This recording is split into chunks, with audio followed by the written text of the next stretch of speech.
People. जब भी आप संविधान देखेंगे तो वी द पीपल। तो जब तक कोई जमीन का टुकड़ा नहीं ना, हम सब मिलकर के देश है।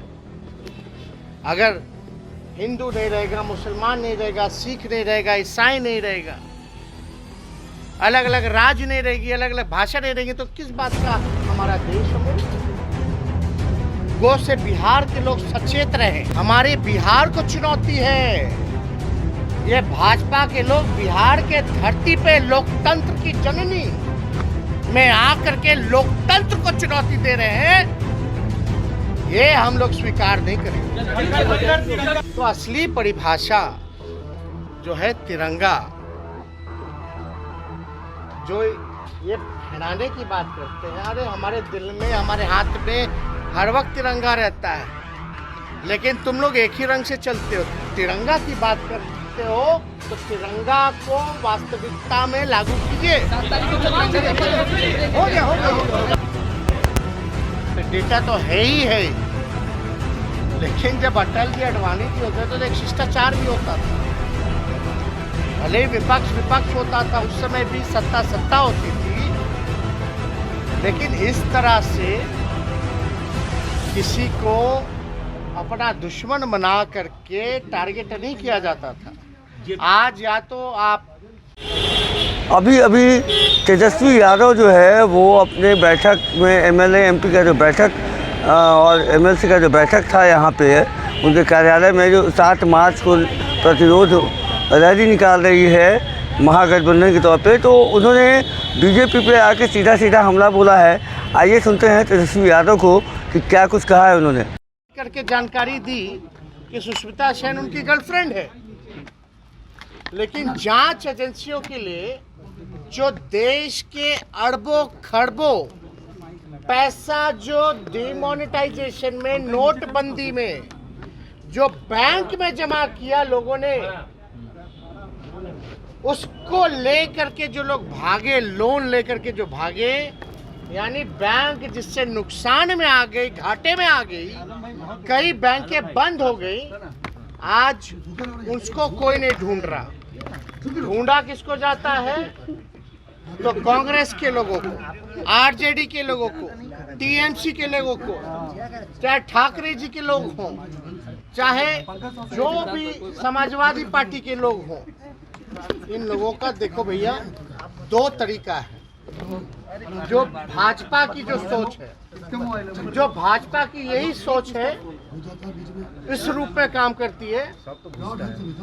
जो बिकेगा उसको खरीदो, ये पहली सोच। दूसरा सोच कि जो डरेगा उसको डराओ। यही 2 सोच से भाजपा काम कर रही है। और अफसोस है, तरस है, आता है हमको उस जांच एजेंसियों पे कि आज एक गुलाम के रूप में लोग काम कर रहे हैं। और मैं दावे के साथ कह सकता हूं कि जो जांच अधिकारी इन सारी चीजों में लिप्त हैं, जो विपक्षी नेताओं के यहाँ झूठा मुकदमा करके फंसाने का काम करते हैं, उनका प्रमोशन तुरंत हो जाता है। आप रिकॉर्ड चेक कर लीजिए, जो आरोप कहीं भी रहा हो उसका प्रमोशन तात्कालीन हुआ है, उसको इनाम मिला है। चिंता इस बात की करनी चाहिए कि जो लोग कहते थे कि नोटबंदी के बाद भ्रष्टाचार मिटेगा, आतंकवादी घटनाएं घटेंगी, आज उनके शासन में भ्रष्टाचार बढ़ा है, देश के संपत्तियों को बेचा जा रहा है और आतंकवादी घटनाएं बिहार जैसी धरती पर जो है लोग पकड़ा रहे, जांच में नाम में शामिल, जांचों में आ रहा। तो ये कहीं ना कहीं से जो लोग दावा करते थे, आप बताओ 25-25 करोड़, 50-50 करोड़ रुपए नगद बरामद हो रहा है, तो आप कल्पना कीजिए कि इनका झूठा वादा था कि नहीं था डिमोनेटाइजेशन का, नोटबंदी का।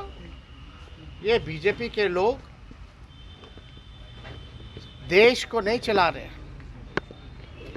ये देश को आगे नहीं बढ़ा रहे, ये आरएसएस के एजेंडे पर मनुस्मृति को लागू करना चाहते हैं, जो कि और देश में जो जहर जो बोया जा रहा है, यानी असल मुद्दे पे चर्चा ना हो, आज बेरोजगारी पे बात ना हो, आज महंगाई पे बात ना हो, किसान पे बात ना हो, नौजवान पे बात ना हो, शिक्षा स्वास्थ्य पे बात ना हो।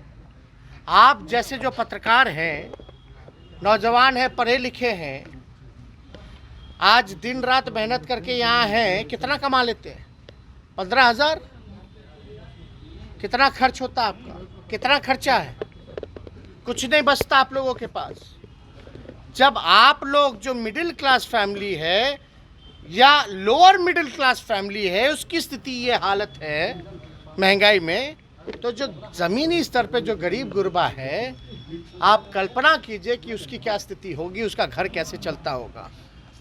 तो घर में बीमार पड़ जाए तो इलाज नहीं।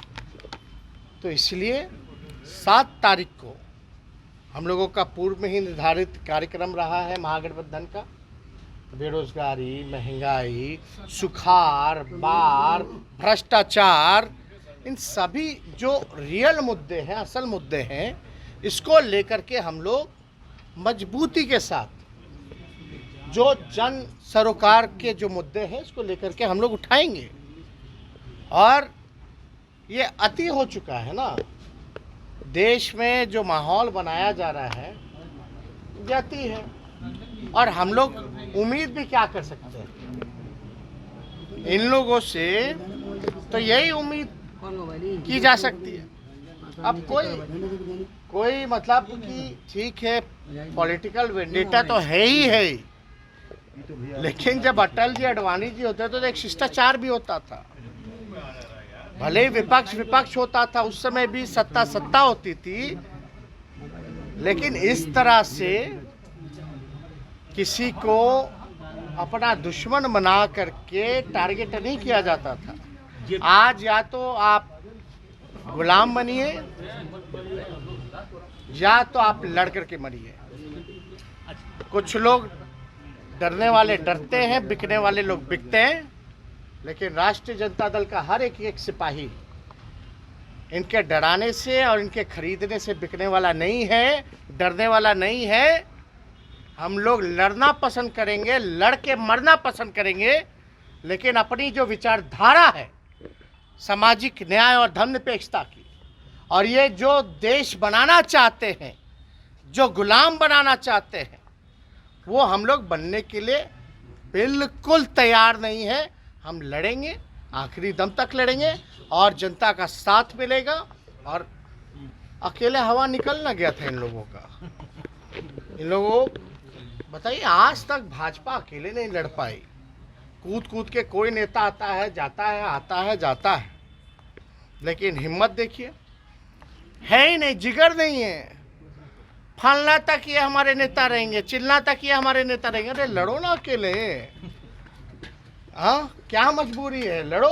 बीजेपी का आप अरे भाजपा में औकात कहाँ जो हमारा चुनौती भी स्वीकार कर सके? औकात है ही नहीं इन लोगों में। अरे इनके प्रदेश अध्यक्ष तो हमारे पार्टी में सब लोग था, इस सब लोग क्या बताएं? इसी भाजपा के जो राष्ट्रीय अध्यक्ष वो कहते हैं कि आने वाले समय में क्षेत्रीय पार्टी खत्म हो जाएंगे, भाजपा बचेगी। अरे भाई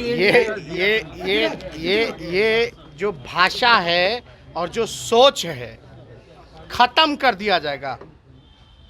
ये खत्म करने वाला जो शब्द है, ये कौन लोग इस्तेमाल करते हैं?